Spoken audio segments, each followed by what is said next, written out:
로마서의 말씀은 다 중요하지만 그 가운데 로마서의 전개상 특별히 주목도 해야 할 그런 부분들이 있습니다. 그 중에 하나가 바로 뭐냐면 로마서 3장 21절 말씀이죠.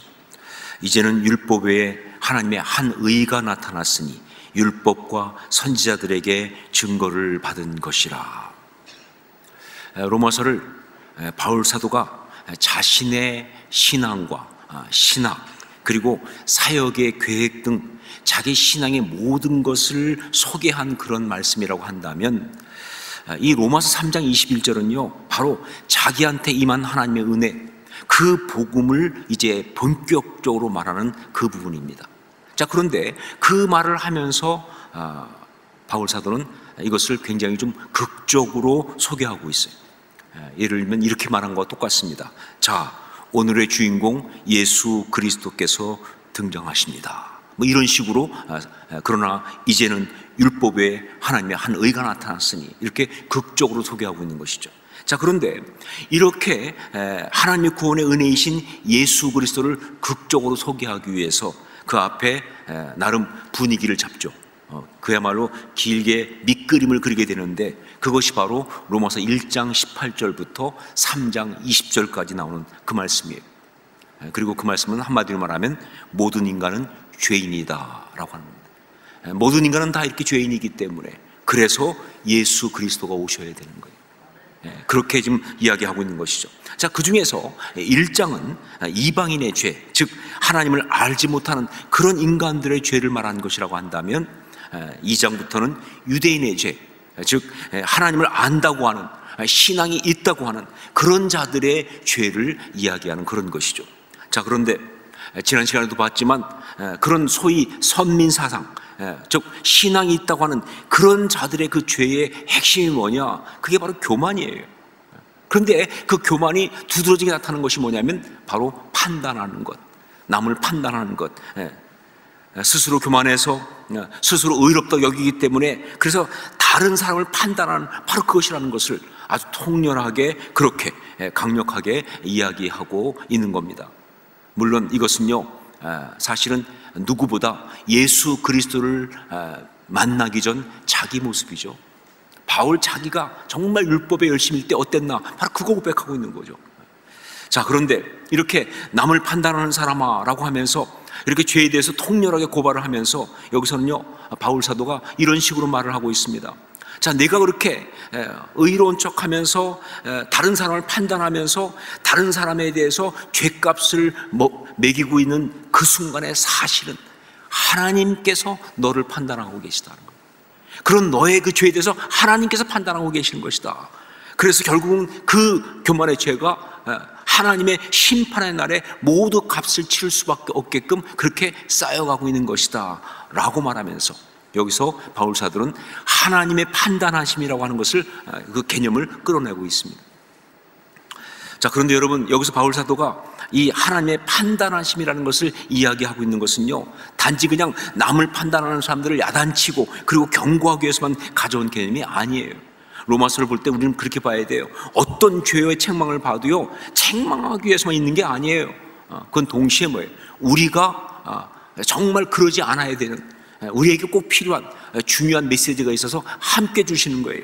여기도 마찬가지입니다.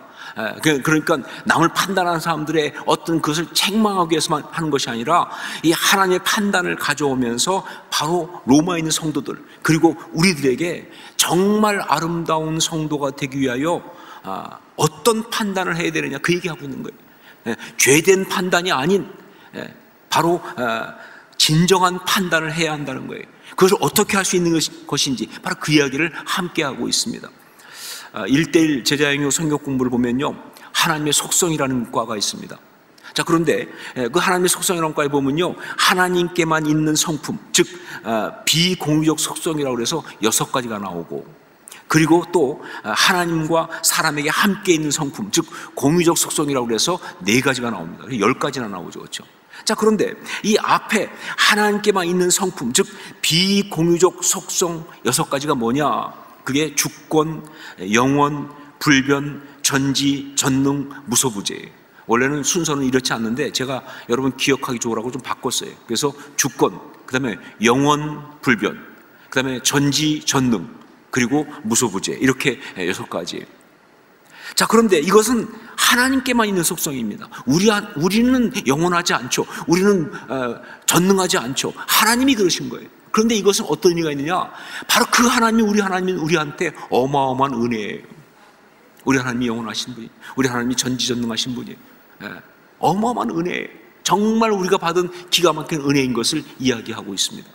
자, 그리고 나서 그 뒤에 나오는 하나님과 사람에게 함께 있는 성품, 즉 공유적 속성이 4가지가 있는데 그것이 바로 인자, 성실, 의로움, 판단이라는 겁니다. 자, 그런데 이 인자, 성실, 의로움, 판단, 이것은요 하나님의 속성이며 동시에 하나님의 자녀인 우리가 함께 갖고 있는 속성이에요. 그렇기 때문에 이것이 주는 정말 중요한 메시지는 바로 뭐냐? 우리가 하나님의 사람이라면 반드시 가져야 하는 그런 속성이다 하는 것입니다. 단지 그냥 함께 있다가 아니라 우리가 진정한 하나님의 사람이라면 반드시 있어야 하는, 가져야 하는 그런 속성이다 하는 거예요. 자, 그 속성 가운데 바로 판단이 있습니다. 처음에 1:1을 공부할 때 이 판단이 여기 들어있는 거 보면서 이해가 잘 안 되더라고요. 그 앞에 나온 인자, 성실, 의로움, 그건 이해가 돼요. 그렇지, 하나님이 인자하시니까 우리도 그런 사랑이 있어야 돼. 하나님이 성실하니까 우리도 성실한 게 맞아. 다 이해가 되는데, 그런데 판단은 그게 일단 무슨 말인지 잘 이해가 안 되고, 그리고 그게 거기 있다는 것이 납득이 안 되는 거예요. 그만큼 중요한가? 잘 모르겠다, 이런 것이죠. 자, 그런데 그 뒤에 신앙생활을 하면서 신앙의 눈으로 다시 보니까 어떤 것보다 중요한 속성이 바로 판단이에요. 하나님의 사람으로서 하나님의 사람답게 살아가기 위해서 가져야 하는 속성 중에 너무나 중요한 것, 그것이 바로 판단이라는 것을 깨닫게 되었습니다. 그래요, 하나님의 사람은요 하나님의 판단을 해야 합니다. 그게 하나님의 사람이에요. 교만이 그 바탕에 깔려있는 사탄의 판단하지 말고 정말 우리 하나님의 판단을 그도 해야 한다, 그 말이에요. 자, 그렇다고 한다면 그 하나님의 판단이라는 것은 무엇인가? 를 한마디로 말한 것이 오늘 말씀에 나오는데 그게 바로 11절 말씀입니다. 11절 말씀을 함께 읽도록 하겠습니다. 함께 읽습니다. 이는 하나님께서 외모로 사람을 취하지 아니하심이라. 이 말씀을 다른 말로 하면 뭐예요? 하나님은 중심을 보신다. 이는 하나님께서 외모로 사람을 취하지 아니하심이라. 바꿔 말하면 뭐예요? 하나님께서는 중심을 보신다. 그렇습니다. 우리 하나님의 판단, 그것은요 겉으로 드러나는 모습이라든가 외적인 어떤 요소라든가 혹은 본질이 아닌 껍질에 해당하는 그런 것으로 판단하시는 것이 아니라 바로 중심을 보고 판단하신다 하는 거예요. 그리고 이것은 바로 하나님의 자녀인 우리도 그렇게 판단해야 되는 바로 그 포인트예요. 목회하면서 공동체 가운데서 정말 실망스럽고 속상한 것 중에 하나가 뭐냐면요, 이 성도라는 사람들이 다른 사람에 대해서 정말 제가 봐도 잘못된 그런 어떤 그 외적인 요소를 가진 그런 판단을 하는 것을 볼 때 그때 정말 속상해요. 누군가를 향해서 얘기하면서 정말 그 어떤 그런 너무나 개인적인 왜곡된 기억 한 가지를 가지고, 혹은 자기가 갖고 있는 어떤 그런 자기의 어떤 편견 가지고, 심지어 뭐예요? 정확하지도 않은 누가 그렇게 말했다는 소식 하나 전해드린 거 가지고 성도를 갖다가 완전히 X를 놓는 경우가 있어요. 그렇게 무식할 수가 없어요. 그렇게 용감할 수가 없어요. 그 사람은 안 됩니다. 그 사람 틀렸습니다. 그런데 그렇게 말하는 그걸 보면요 너무나 아주 편견이 혹은 잘못된 그런 경우가 있다는 거예요. 그때 정말로 속상하죠. 또 그 반대로 정말 내가 봐도 보이는 개인적인 얄팍한 욕심 때문에, 심지어 좀 밥 얻어먹은 것 때문에, 혹은 어떤 이익 때문에 말이죠, 잘못된 사람을 잘못했다고 말하고 두둔하는 경우가 있어요. 그게 심지어 성경적 근거가 아닌데도 그 잘못 근거로 두둔하는 경우가 있어요. 그러면 지지하는 사람이 있어요. 정말로 그때는 너무 속상합니다. 솔직히 그럴 때 보면요, 이 세상의 이익 집단하고 뭐가 다르냐 그 말이에요. 아니, 세상의 이익 집단보다도 더 심하다, 그런 안타까운 마음이 들 수밖에 없죠. 여러분, 하나님의 공동체가 정말 아름다운 공동체가 되기 위하여 너무나 중요한 것이 바로 이 판단입니다. 우리 하나님의 판단과 같은 그 판단을 해야 되는 거예요. 우리 하나님의 판단과 같은 그 판단을. 그리고 그 판단은 바로 뭐냐? 중심을 본다는 것이죠. 외적인 걸 보는 것이 아니라 중심을 본다는 것이죠. 자, 그렇다고 한다면 이 중심을 본다고 할 때 그건 구체적으로 뭘 말하는 것이냐? 여러 가지가 있겠지만 오늘 말씀을 통해서 보면 두 가지를 말할 수가 있습니다. 첫 번째가 뭐냐? 중심의 믿음을 보는 것입니다. 하나님께 중심을 보신다 할 때 그건 뭘 말하느냐? 중심의 믿음을 보신다, 그거예요. 중심의 믿음을 보는 것입니다. 우리 7절 말씀을 함께 읽도록 하겠습니다. 7절 같이 읽습니다. 참고 선을 행하여 영광과 존귀와 썩지 아니함을 구하는 자에게는 영생으로 하시고. 때로 상황이나 감정이 너무나 좋지 않고 또 사람들이 갖가지 말로 모함하고 힘들게 하고 정말 그야말로 뒤집어지게 그렇게 말한다 할지라도, 그래서 현실적으로 정말 너무 힘들고 어려워서 그냥 편하게 살자, 대충 살자, 그렇게 다 포기하고 싶은 그런 순간이라 할지라도, 그러나 하나님이 주신 마음이 있어서, 그리고 하나님께 받은 은혜가 있어서, 그래서 정말 참고 선을 행하면서 세상의 것과는 다른 그 참된 영광과 존귀, 그 썩지 아니하는 가치를 부여잡고 추구하고 그리고 바라보고 나아가는 바로 그 믿음, 그 중심의 믿음을 우리 하나님께서 보신다, 그 이야기예요. 그러면서 그 믿음에 대해서 가장 아름다운 것으로 반드시 응답하실 줄로 믿습니다. 우리 하나님이 응답하세요. 그게 우리 하나님이시다.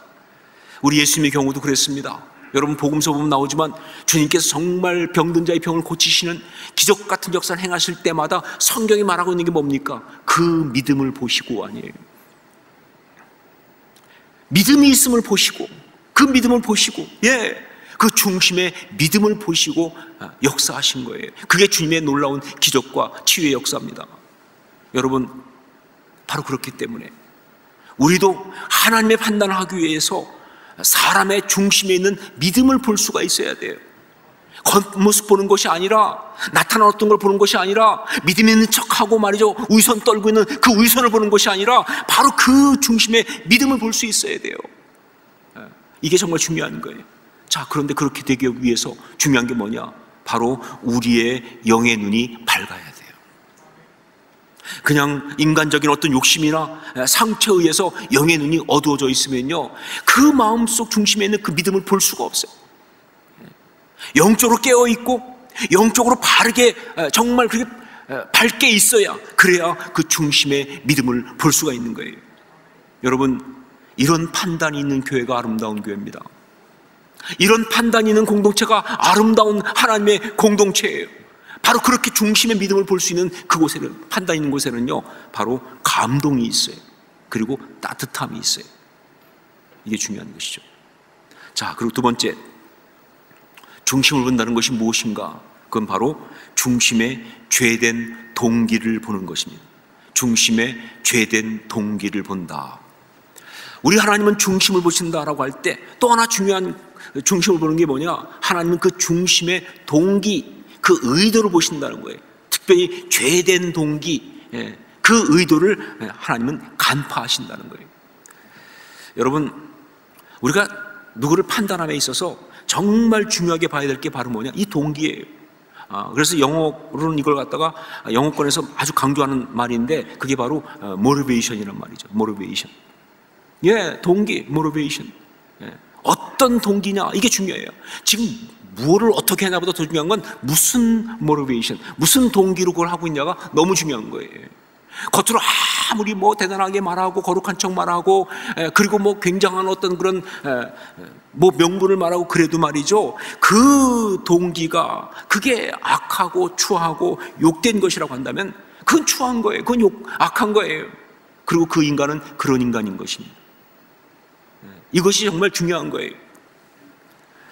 뭐 지금도 그렇지만 한때 유행했던 말 중에 예쁘면 다 용서가 된다, 또 잘생기면 다 용서가 된다, 뭐 그런 말이 있었습니다.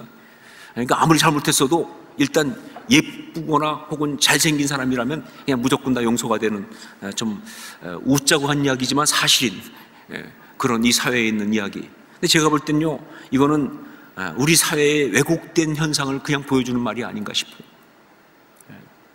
결국 무슨 얘기예요? 뭐 어떻게 설명을 해도요, 결국 그렇게 판단하는 사람들, 무조건 용서가 된다라고 말하는 사람들은요, 그 마음의 중심의 동기가, 그 판단하는 동기가 어떻게 말해도 바로 성적인 욕망이죠.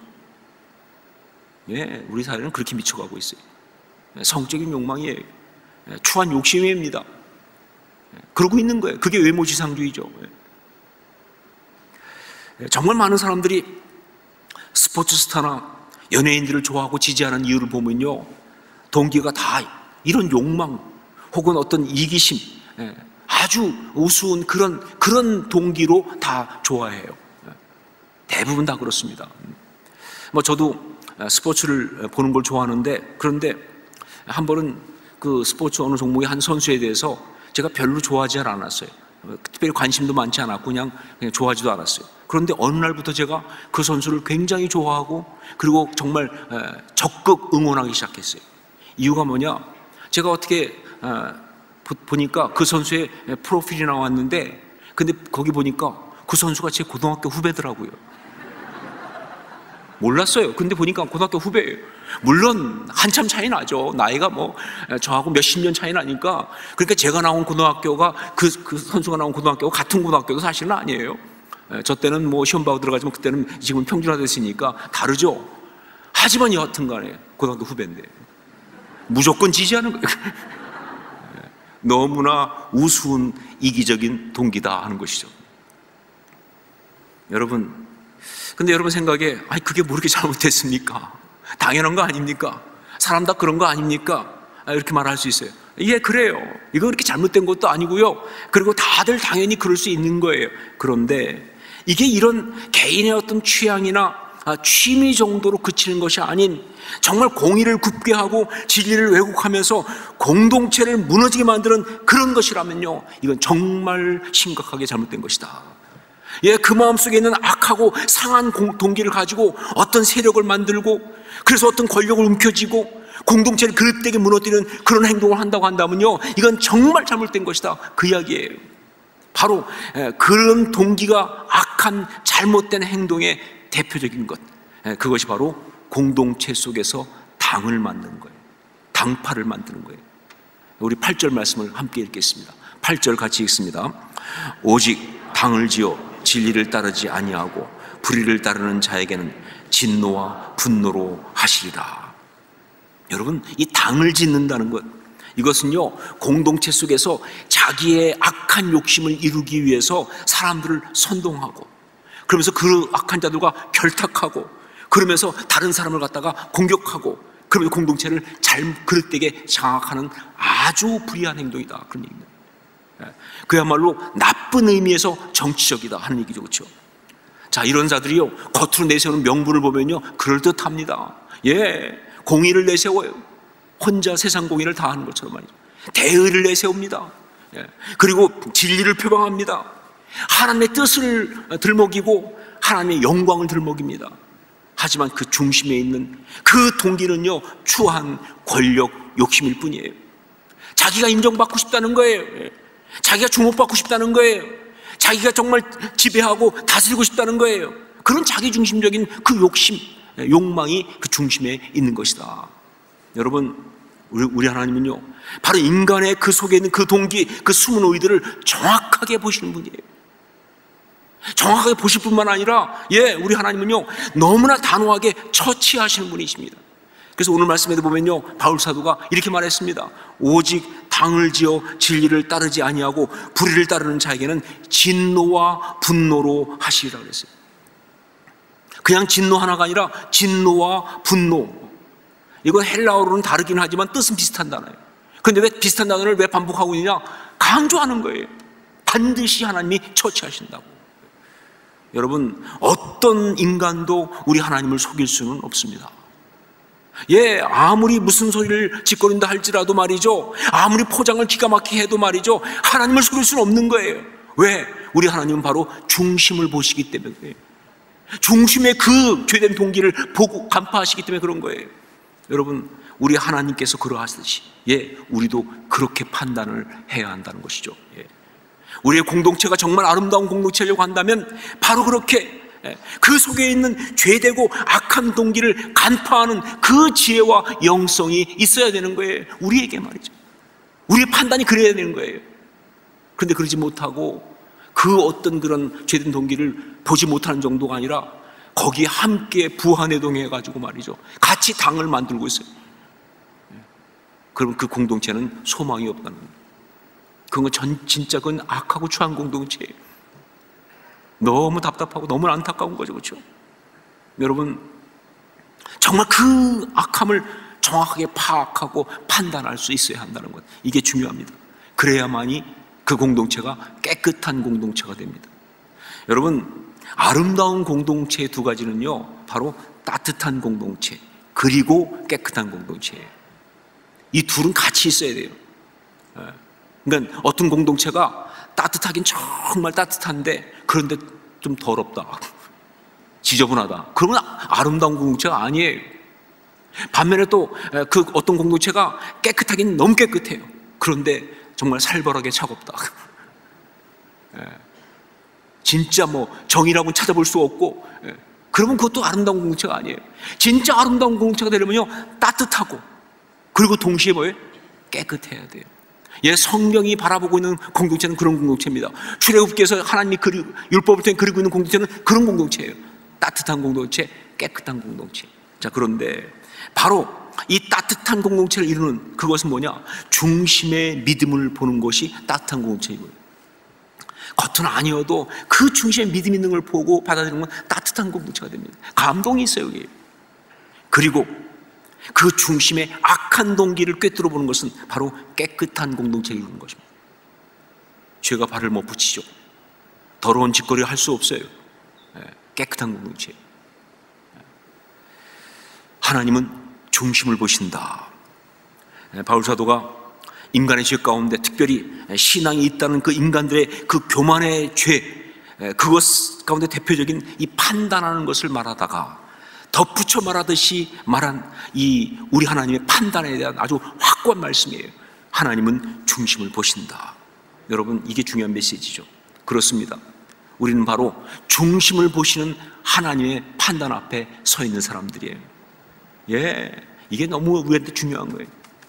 신앙적으로 중요한 게 하나님은 중심을 보신다. 우리는요, 중심을 보시는 하나님의 판단 앞에 서 있습니다.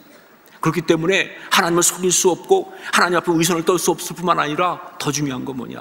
그러니까 하나님 앞에서 세상에서 되는 게 없다고 실망하거나 남들이 몰라준다고 뒤집어지거나 상황이 정말 안 풀린다고 그래서 낙심하거나 그러지 말라는 거예요. 혹은 사람들이 어떤 그 이야기 속에서 정말 마귀의 괴계에 넘어가가지고 그냥 같이 휩쓸리지 말라는 거예요. 아무도 몰라도 우리 하나님은 아신다는 거예요. 세상은 몰라도 하나님은 아신다는 거예요. 지금 볼 때는 전혀 아닌 것이 보도 우리 하나님은 제 마음을 아실 줄 믿습니다. 중심을 보시니까 이게 우리 신앙에 너무너무 중요한 거예요. 그리고 또 한 가지, 우리는 또한 바로 이 하나님의 판단을 가지고 우리의 판단을 해야 한다는 겁니다. 그게 또 하나의 신앙의 포인트죠. 바로 이 하나님의 판단을 가지고 우리의 판단을 해야 돼요. 우리 인간적으로 정말 부족하죠. 치우친 사람 맞습니다. 하지만 우리는 정말 늘 성령 안에서 깨워서 기도하면서 정말 판단할 때마다 하나님처럼 우리도 중심을 보고 판단할 수 있게 하옵소서. 혹시라도 내가 미혹당하지 않게 하옵소서. 잘못된 것을 보지 않게 하여 주옵소서. 그 정말 중심의 믿음을 보는, 그 중심의 아름다움을 보는, 그리고 그 중심의 악감을 꿰뚫어 보는 그런 영성 허락하여 주옵소서. 늘 기도해야 할 줄을 믿습니다. 그게 우리의 신앙이에요. 그게 우리의 신앙의 모습이어야 하는 것이죠. 그렇게 아름다운 공동체를 이뤄가는 것이죠.